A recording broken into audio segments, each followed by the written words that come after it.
ہمارے لیے آج کی انجیل مقدس بامطابق مقدس مرکز اس کے 8ویں باب کی 11ویں سے 13ویں آیت تک۔ تب فریسی نکل کر اس سے بحث کرنے لگے اور اسے آزمانے کے لیے آسمان سے کوئی نشان اس سے طلب کیا۔ اس نے گہری آہ کھینچ کر کہا، یہ پشت نشان کیوں طلب کرتی ہے؟ میں تم سے سچ کہتا ہوں کہ اس پشت کو کوئی نشان دیا نہ جائے گا۔ اور وہ انہیں چھوڑ کر پھر کشتی پر چڑھ کر جھیل کے پار گیا۔ انجیل مقدس کا پڑھا اور سنا جانا ہم سب کے لیے باعث برکت ہو۔ خدا کا شکر ہو۔ مسیح خداوند میرے عزیزو، آپ سب کو فادر وقاص رضا او احمائی کا سلام۔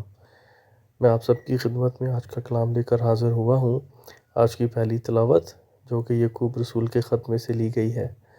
خداوند ہمیں سکھانا چاہتا ہے کہ آزمائشوں کے ذریعے ہم اپنے ایمان میں مضبوط اور مستحکم ہوتے ہیں، اور خداوند ہمیں حکمت جیسی نعمت سے نوازتا ہے، اور وہ سب جو خداوند سے حکمت جیسی نعمت مانگتے ہیں خداوند انہیں فیاضی سے عطا کرتا ہے۔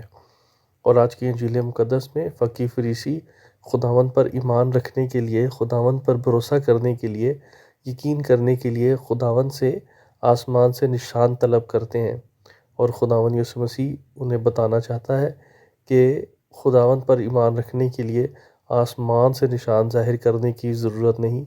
جو بھی خداوند پر ایمان رکھتا ہے، بھروسہ رکھتا ہے، خداوند ان کی زندگی میں معجزات اور بہت سے نشانات ظاہر کرتا ہے۔ آج بھی خداوند اپنے برگزیدوں کو کبھی خالی ہاتھ نہیں لوٹاتا۔ جو سب خداوند پر بھروسہ رکھتے ہیں، ایمان رکھتے ہیں، خداوند انہیں فیاضی سے عطا کرتا ہے، ان کی تمام التجاؤں کو سنتا ہے، قبول کرتا ہے۔ آئے ہم بھی خدا سے دعا کریں کہ خداوند ہمارے کمزور ایمان کو اور زیادہ بڑھائے، تاکہ ہم بھی خداوند پر کامل ایمان رکھ سکیں۔ مسیح خداوند کے وسیلے سے آمین۔